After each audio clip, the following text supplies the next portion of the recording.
All right, let's dive right into this explainer. Today we're talking about a creature that completely shatters everything we thought we knew about how big mammals can get. We are looking at Paleoloxodon pneumaticus. This wasn't just a big animal, guys. It was a highly specialized, perfectly engineered biological machine that had to solve some extreme physical problems just to survive. So, here's our roadmap for decoding this absolute survival machine. We'll start with just how massive it was, look at the insane logistics of feeding a 22-ton titan, check out its built-in weapons and architecture, touch on the terrifying Pleistocene predators it faced, and finally, look at the tragic fall of the giant. Let's get right into it. Part 1. The largest land mammal ever, setting the stakes. You know, to really grasp the biological puzzle this titan's body had to solve, we have to start with its sheer, mind-boggling scale. Millions of years after the dinosaurs vanished, mammals started filling those ecological gaps, and the bar from maximum size just kept getting pushed higher and higher. For the longest time, a giant hornless rhino called Paraceratherium held the crown, weighing in at a massive 17 tons. But Paleoloxodon pneumaticus, it completely crushed that record. We're talking an estimated weight of 22 tons.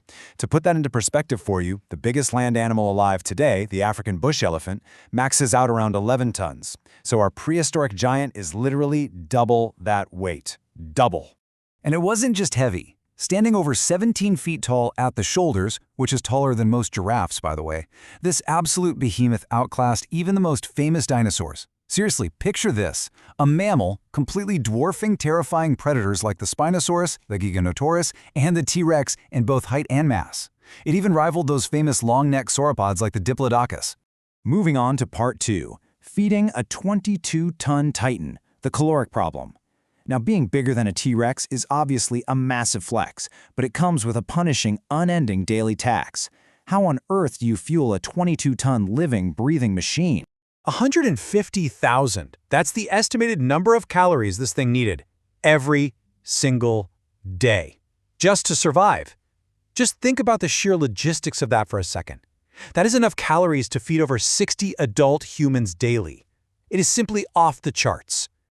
Now, you'd probably assume an animal standing 17 feet tall would use all that height to munch on leaves from the highest branches, kind of like a giraffe, right? Well, actually, scratch that. Tooth morphology and isotope ratios tell us a totally different story. It was a dedicated grazer. It pretty much lived entirely off C4 grasses.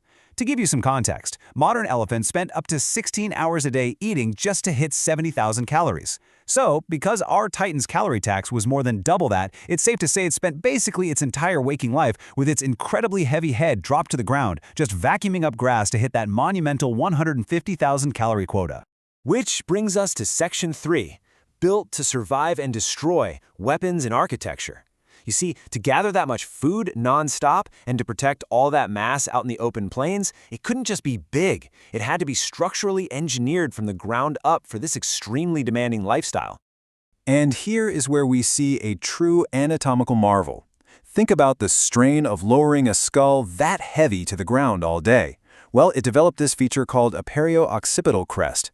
Basically, these are large, dense bone growths on top of the skull that acted as anchor points for incredibly thick, powerful splenius muscles.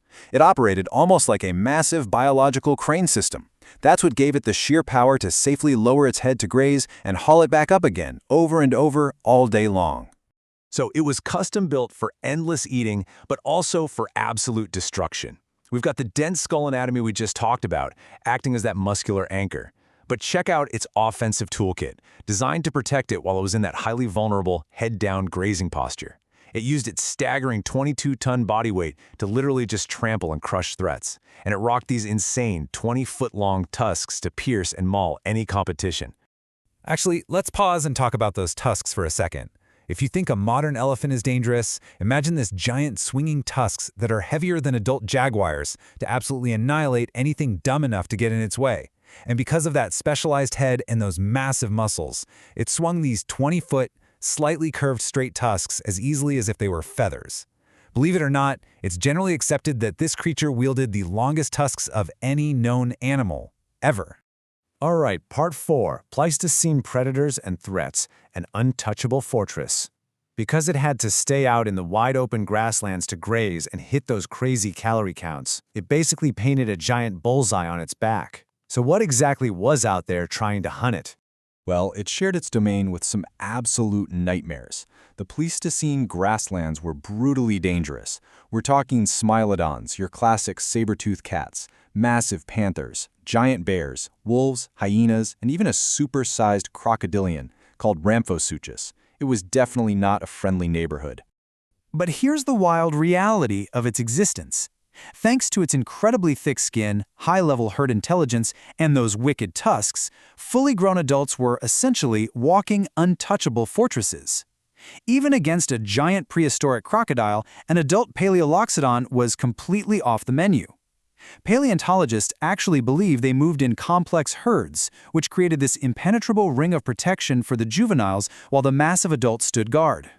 Which leads us, sadly, to Part 5, the fall of the giant, a giant's demise, because unfortunately the exact traits that made it the undisputed king of mammals eventually caused its downfall somewhere between 50,000 and 25,000 years ago during the late Pleistocene. Its greatest superpower, its massive, calorie-demanding size, became its fatal flaw. It was basically a one-two punch. First, a global cooling trend right before the last glacial maximum drastically altered the habitats, meaning way less grass. Suddenly, hitting that 150,000 calorie daily target, completely impossible. The population started to crash. Then enter modern humans. We overlapped with them for about 30,000 years, and early humans with projectile weapons and advanced hunting tactics capitalized on these starving, vulnerable herds, pushing them right over the edge into extinction. But, while the Titan itself is gone, its legacy isn't entirely wiped out. It's pretty amazing that we can still appreciate a fraction of this extinct giant's glory today through its genetic cousins. And here's a really fun fact. Even though the African bush elephant is closest to it in pure size, mitochondrial DNA actually proves its closest living relative is the much smaller African forest elephant. So I want to leave you with this thought to ponder as we wrap up this explainer. As our world's climate and environments continue to shift, could mammalian evolution ever engineer a daily 150,000-calorie titan again? Could the surviving cousins of Paleoloxodon namedicus one day give rise to a brand new 22-ton king of the mammals? It's wild to think about. Thanks so much for joining me today. It's been an absolute blast digging into the biology of this unbelievable creature with you.